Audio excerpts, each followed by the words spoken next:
In this video, I will provide you with two different ways you can use to add an additional concrete post and footing to support a structural beam or load above in a raised foundation crawl space.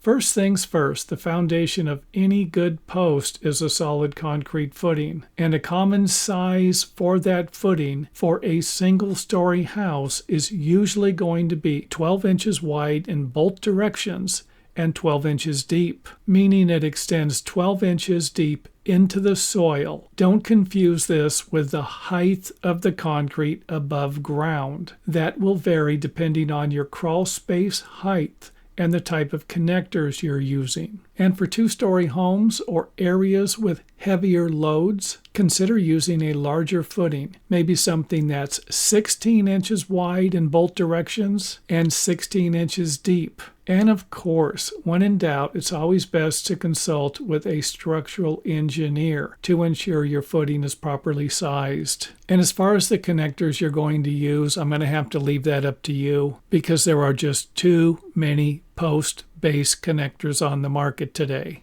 However, most of the projects I worked on used a CB44 if you're going to be using a 4x4 post. Now, there are a couple of different ways to install your footings and posts. One method is to pre-assemble everything, dig your hole, position the post and connector, and then build a form around it.